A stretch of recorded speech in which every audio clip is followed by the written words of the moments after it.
you never know what you get with Shyamalan. That's what I respect and appreciate about him. Mm-hmm. Whether he succeeds or not, he's at least attempting new, different ideas. Yeah.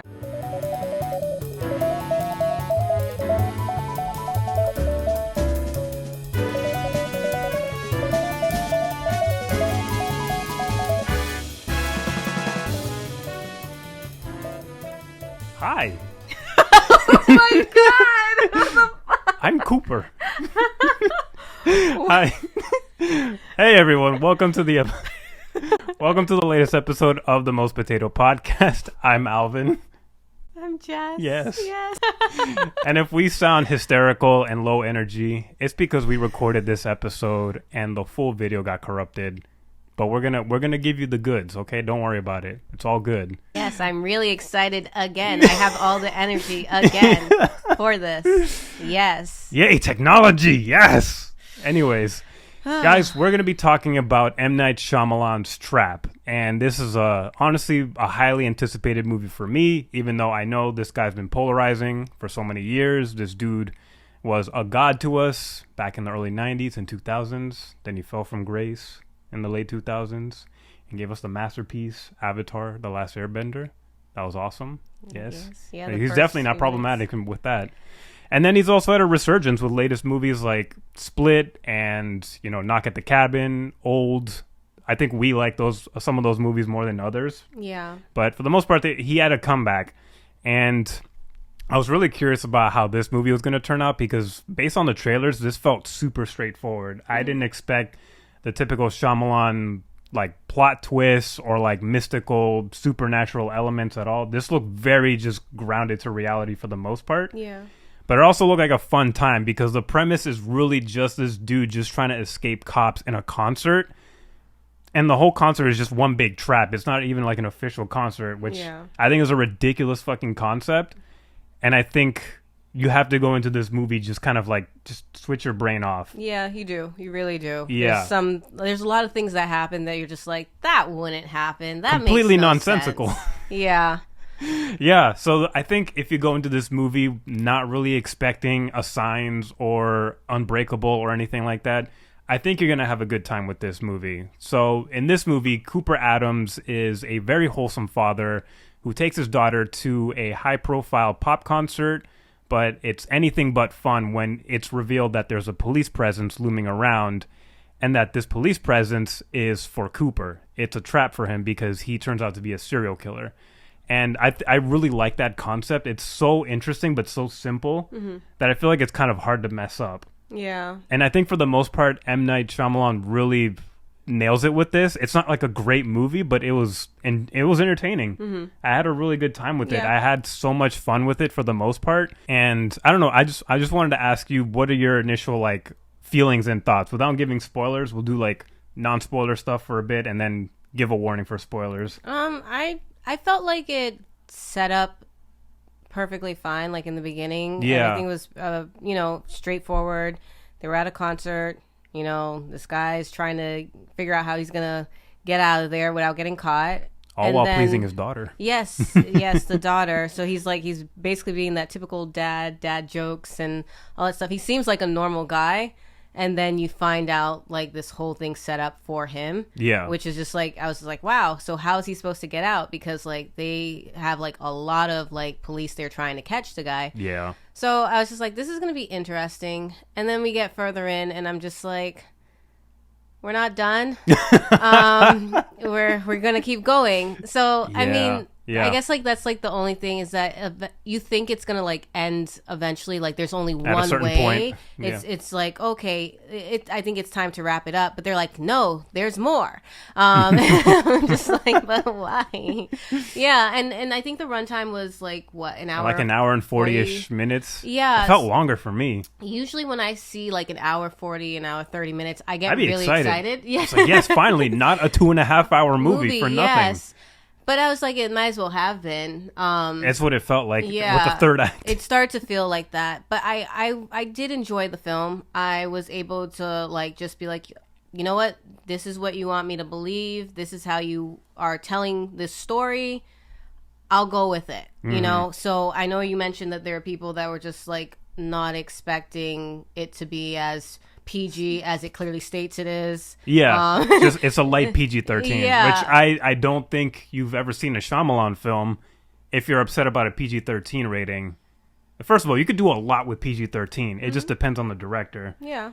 And Shyamalan has never done a rated R gory violence movie. Like, he rarely ever shows blood. And that's not even what makes his movies good anyways. Like, if you can do way less with PG-13 and still make it interesting, that shows capability for me as a director. Yeah. So I had no problems with the light PG-13 at all. I just don't know why people have to see everything. Like, can't you just, like... You want him to slaughter little teenage girls for an hour and a half? That's crazy. And it's just, like, it's not, like, a small, like, secluded area. It's a whole, like, a place with, like, concert goers, thousands of people. So very hard to get away with murder. Exactly. So that's what made it interesting. I was just like, how? I said, is he gonna kill anybody? You know, how steal their clothes and shit. Something. Yeah. You know, I guess what you typically expect of something like this. So I don't know. I saw the trailer like a while ago, and I wasn't expecting it to be like serious and like super dark or anything super deep or philosophical. There was something like, I guess the character who, you know, basically is like, oh hey, everyone's here because this is a trap, and all this police is here because they're gonna catch the butcher. And it was really comical how he said it in the trailer. So I was just like, I was just like, this seems interesting. So it's kind of comical. I was like, okay, I'm interested. And when we finally sat down and I saw how it was going, I was like, okay, I'm good with this. Yeah, I feel totally the same way as you. I didn't go into this movie expecting something super, I don't know, like in-depth and philosophical and full of themes. I know that's what Shyamalan is known for. He attempted that kind of here, but... He did, yeah. There's a very mild attempt at the theme of forgiveness, which I thought was interesting, but it got really undercooked and didn't really go anywhere. And ultimately didn't really need that theme going on. But it's just, if you watch the trailer, I feel like it's very easy to tell that this is a very light, pulpy, fun thriller film. You never know what you get with Shyamalan. That's what I respect and appreciate about him. He's always trying to come up with something different from the previous movie. Whether he succeeds or not, he's at least attempting new, different ideas. Yeah. This time around, he wants to do a more straightforward, blockbuster sort of thriller type of movie about, is this killer going to get away with this and get away from this whole crowd of stadiums full of like police officers and military gear and all that shit. I think that's all you really need for this movie. So I think if you go into the movie just expecting that and not expecting prime peak Shyamalan, which you guys need to accept, he's never coming back. Like he left that after like Signs, because it's not coming back. Stop wait. It's been over 10 years, guys. He's not coming back with that good, like very rich narrative storytelling. Just accept the fun things that he offers us, because he's still doing decent movies now. They may not be as great as what they used to be, but I mean, I don't know what you're expecting. Like, you're just setting yourself up for disappointment, in my opinion. Yeah. So I don't know. I feel like this movie kind of gets a really hard rap with some like reviewers online. Like, if you didn't like it, that's fine. I'm not saying that. But if you're over here complaining about like, why isn't this his next masterpiece? I'm just like, I don't know. Where's your next masterpiece? Where's your first? Right. I just feel like there's no point in trying to expect that shit. Like, just if you're still interested in Shyamalan's movies, just hope that it's going to be entertaining for you in some way. That's all I can say, because that's what I've accepted in the last couple years. Like, I mean, he's come a long way since The Last Airbender, so I'm really not complaining. Yeah. I'm not going to complain about that. So the movie was entertaining. I think the Cooper character was very interesting enough to follow. I like following a very problematic protagonist. I'm a sucker for those movies. Hitchcock movies are like that. I just love even modern movies like with Nightcrawler. It's fun to watch a very dark character and kind of basically rooting for him, even though you don't support him. Yeah. You feel like motivated to root for him, because this whole time he's also still trying to please his daughter and not fail her to have a very good time at this concert. And I think they did a really good job with balancing the heart in terms of him being a good father to this girl. Yeah. And then also him balancing trying not to get caught as being the butcher. And then all in between this stuff, there's a really good balance of tension and also levity and like comedy, it could easily go wrong with some of the interactions that he has with some of the characters. There's a sense of like awkwardness with him. There's tightness in his face. He doesn't say things the way that a normal human would because he's essentially a sociopath and he can't connect with most people unless it's like his daughter. Yeah. And whenever there's moments like that, I think Shyamalan really nails it with balancing the tension with moments of like comedy, because there's other characters that are just goofy as shit.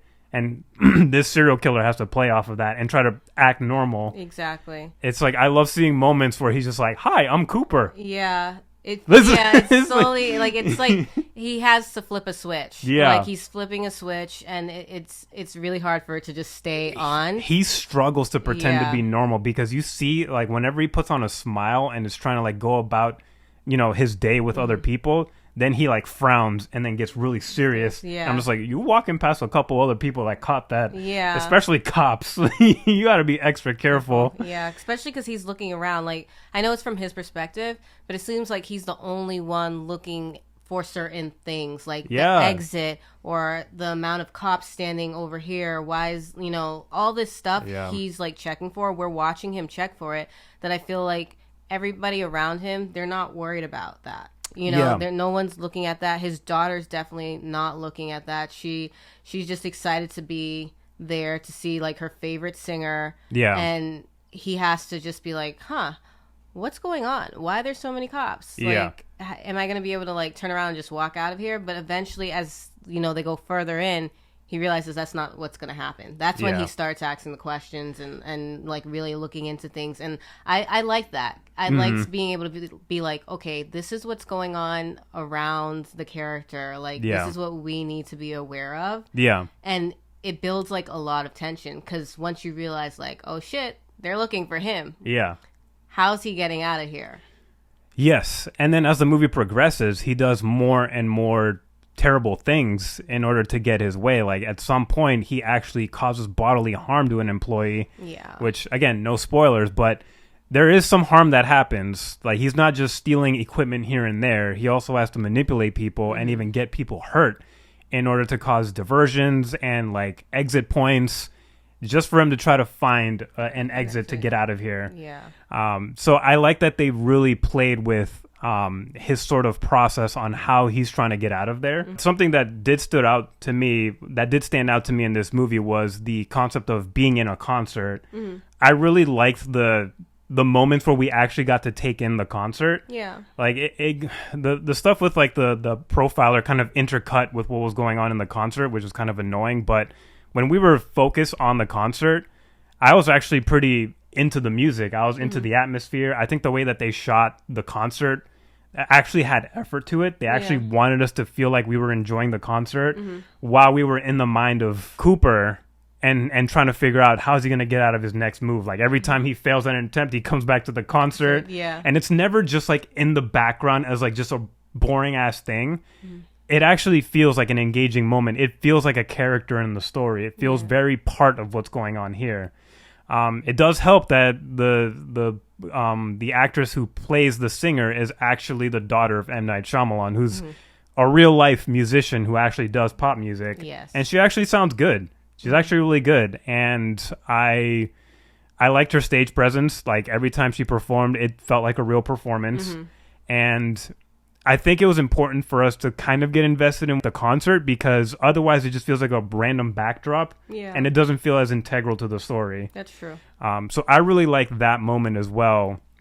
And, you know, it might be like a nepotism type of thing. Like, there's like, she's actually talented. And and her father's putting her to work. Like, she wrote 14 songs for this fucking movie. Yeah. Like, that's, at least she's putting in work, and it's actually good work. So this whole funny thing about like, oh, fucking nepo babies, I'm just like, I would complain more about that in like an office setting or whatever if it really affects her job. But like in Hollywood, it's like, of course you're gonna have connects for your kids. Like, if you were rich and you just weren't really doing that much work as you used to, and your kid is interested, of course you're gonna open avenues, as long as they're not like a shithead and you don't like them. I think it's fine to help your kid. And also just make sure that you're like aware of like, okay, they actually have a chance at this, and not set them up for failure. Yeah. I thought she did fine. In terms of her acting as a character, not as strong, but she's not an actress. But for somebody who's not an actress, she did serviceable work. So I think at this point we might as well just go into spoiler territory because this is a part of the movie that's not really shown in the trailer. So now we're giving you guys a spoiler warning. If you haven't watched the movie yet at this point, pause this video and then just come back to us after you watch the movie. This fucking goofy ass like rip off Dr. Loomis from Halloween doctor character who's like pursuing this person, and she's like a profiler who knows about serial killers, and she's basically like the exposition dump. Yeah. And it's like the concept was cool of the character, but the execution of the character was not really well handled. She was just there for info dumping. Yeah. And kind of just like giving information to the Cooper character of like, oh shit, I really got to change up my moves now. Exactly. I didn't like, yeah, she wasn't really needed. I felt like if she was gonna do that, they should have had her either give his like background, which was pretty simple, but I felt like that woman saying, oh yeah, you know, since he's a sociopath, these are the things he's gonna be doing right now. He's probably gonna pull the fire alarm or cause a diversion, and it was like right before he's about to do that sort of thing, and you could see him like the tightness in his face, like these small like changes where he's getting frustrated because it's just like he's clearly obviously thinking like 10 steps ahead, but they're just like they already know all the steps. Yes, they're well aware of them. So it's just like either she's there and she could be like, hey, SWAT team, police or whatever, this is the guy we're looking for. This is what he's done. Like I didn't really like the step by step of, oh, he's gonna do this next, he's gonna do that next. I don't know. It wasn't interesting. It wasn't interesting, and then on top of that, I felt like her character was there a lot. The camera kept zooming in on her or showing her, and I thought that maybe Cooper knew her, like maybe she's from his past, because she's clearly older than him. And I was just like, maybe she's a woman from his past. Maybe it was his mother. I know you thought that at one point, because he has like these scenes where he's like seeing a woman just pop up, but she wasn't very like interactive with the other characters. She's just not present. It's almost as she's not really there. And I don't know if that again, like, she's exposition lady, so it didn't work. I didn't like it. I was just like, either just tell us everything at the beginning of the movie, or like actually actively use her character. You know? I agree with that. That was one of the weaknesses in that movie for sure. So the pop singer, the Lady Raven is her name. She becomes a main character in the third act when Cooper just runs out of moves entirely, where like he's so close to getting out because the backstage is his only way out. And when he convinces the tour manager, who's the uncle of Lady Raven, who of course is played by M. Night Shyamalan, when he finds out that nope, there's still more police all around. There's no way he can avoid getting interrogated. And at that point, he makes a very decisive move and decides, I'm just going to admit to you, Lady Raven, that I am the butcher. So he privately tells her, I'm the butcher. I have this guy, Spencer, on my phone in my basement right now. If I push this button, I will release carbon dioxide. He's like just talking like a fucking James Bond villain at this point. and basically threatens her that he's going to take this boy's life if you don't take me and my daughter to your limo and privately just take us to our car and avoid police. But even him doing that, I'm just like, what's to say she doesn't just go turn around and tell everybody, hey, the butcher made me do this. Then, I mean, like, then that could have been an easy solve. He just so again, we emphasize that you got to turn your brain off for this movie, and you do, but then it gets to a point in the third act where it just really didn't need to go on any further, and then they really started stretching the possibility of what could happen. So you mentioned that Lady Raven could have just easily alerted the police once she left her dressing room that, hey, this is the butcher. And it could have just been the end of it right there. Instead, she goes with him, and then the plot extends even more when they're in the limo, and then Lady Raven goes, oh, can I see your house, Riley? Like the daughter Riley, just so that she can get closer to saving this stranger that she don't know or care about. But she felt so guilty. She felt like she had to be a superhero and go into the lion's den and be like, let me go to the serial killer's house and see if I can save this stranger. I was like, what are we doing? What Yeah, the fuck are we doing? that just seemed really stupid. I'm like, honestly, if it was me, I'm gonna be like, it's one guy. What's one more victim to his list, as opposed to. Or she could be calling his bluff too. It's like, Yeah. how do I know you can activate carbon dioxide with your phone? I could just be like, hey, cops, right here. Yeah. And then he couldn't do it anyways, Right. maybe. Yeah, It just felt, at that point, it was very hard to believe that a celebrity character would care this much and go this far. Unless they had established her early on that she is also like maybe a political activist of some kind. which they Which don't. they don't at all. But if they did establish that, then it'd be like, okay, I can be on board. And that'd be a simple fix. But no, she's a standard pop star. And for some reason, she wants to go rescue this random person. I'd be like, listen, I'm rich. I got things to do. I feel bad for this person, but the best I can do is, hey, cops, right here. Just take them off my hands. Hopefully you can save the boy. Yeah. I thought that was too much because the movie could have been much stronger if they ended it differently at the concert. I think Cooper should have been caught there. I think there should have been an emotional fallout with him and his daughter at that point and just end it there at some point, whether he gets away somehow or not. Yeah. That would be way more satisfying than what the fuck they did here, because now this became Prisoners. Like, it just felt like the movie Prisoners, where like the tone gets intensely dark from like the more jovial comedic / dark like juggling act that they did, which I thought worked fine. It got way too serious and it took way too long to get the end result. The police are just like fucking constantly losing this guy. They lose him into a secret fucking tunnel in his house, and then they lose him again at a fucking abandoned limo, all for him to just finally get caught. But then he escapes, or doesn't escape, but has a chance to escape anyways. But enough of me ranting. I'm going off the rails right now. Let me ask you what you thought of the third act. The third act really, it was really hard to try to let myself believe it. You know, I don't know. I just felt like it really dragged on. And before I was like, oh, it's okay that it didn't like end at the concert. But I can see where it probably just, it should have. I had a hard time believing that this girl really cared about some guy that was supposedly like left in a basement and could die at any second at a push of a button. And then when she's like, oh, let's go to your house, I'm like, why don't you just drop them off and then alert the police? I feel like that would have easily wrapped up and they could have found him. Yeah. Or it could have went like, oh, you know, we try to get him, but he already packed up all his stuff and left his family here, and that's it. Yeah. And I mean, I'm not saying it needed to be like a part 2 or whatever, but it could have just been like, he's still out there, dun dun dun, you know, that sort of thing. But then we get to, you know, oh, she's at his house. She's making hints at his family, like, "Oh, do you guys know about the butcher?" Yeah, like I know all this antagonizing and shit. Antagonizing him in his own home, and I'm just like, "You're gonna get his whole family killed." And yeah, it's supposed to be an hour and 45. It feels like 2.5 hours. It started to really lag, and I was just like, "Okay." Then she like somehow snatches his phone in front of his whole family, locks herself in their bathroom. And then pulls up live stream and then be like, hey, fans, I need you to help me. I'm looking for this guy. Instead of just calling the cops or calling her valet outside, I'm just like, what? Why are we extending this so long? It made no sense at all whatsoever. It really didn't. And I was just like, okay, I guess I have to keep trying to believe this. Yeah. Eventually, you know, he escapes. Runs away, but then somehow when they're just like, okay, this is where his home is, we have to put his family in like protection and stuff like that and get Lady Raven home or wherever. Turns out the driver driving Lady Raven home is Cooper. Somehow, miraculously, he gets geared to be like a chauffeur.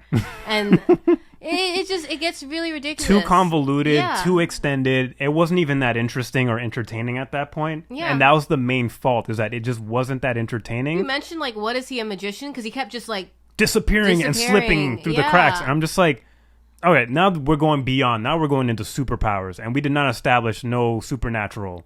Yeah. None of that shit. So the movie really just overstayed its welcome with the third act. As soon as they left the concert, I was like, no, you're ending it wrong. And it really deflated the movie for me. It would have been a much stronger, entertaining movie if it had ended at the point where I think it should have ended. Yeah. I feel like a lot of people might agree with that. And we didn't need that ending. Just for us to find out, oh, Cooper was abused by his mom, and he gets triggered by hearing about his mom. And then there was like no point, because at the end of the day, the police are so stupid that when they capture him, they let him still like touch things. He touches a bike. He grabs his daughter before going into the police van. And I'm just like, you guys have the stupidest fucking policing ever. Yeah, you guys decided to fake a whole entire concert, have SWAT teams surround the place to catch one guy, and then when you finally catch him, corner him in the house, you still lose him.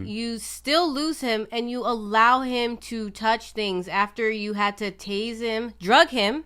Yes, then tase him. Why is the drug not working? He got up just fine again. He's a big guy. I think that's what it's supposed. He's a big guy, and he's crazy. He's the power of Josh Hartnett.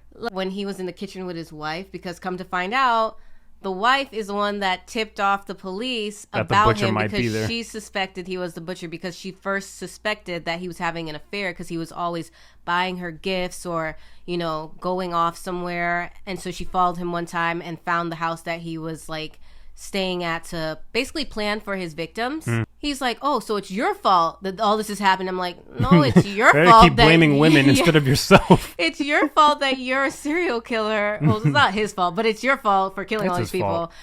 Just for him to get caught, and then he still gets an out anyways. He's still able to have an escape plan. Yeah. Because he has a fucking spoke from a bike that he touched in front of police, and somehow no cop saw this guy just like getting a spoke out of the damn wheel. Like, isn't that kind of difficult? He would have had to like yanked, or he would have been there for like a minute. Yeah, it was so stupid. That was the point where I'm just like, I can't buy into this part. This is just too much. Everything else before, fine. This, no. So I was really let down by the ending, but overall, I still enjoyed the movie. I still enjoyed it for the most part. Yeah, same. And, you know, I think if I were to rate it, I would just give it a baked potato. It wasn't doing anything special, but it wasn't like awful.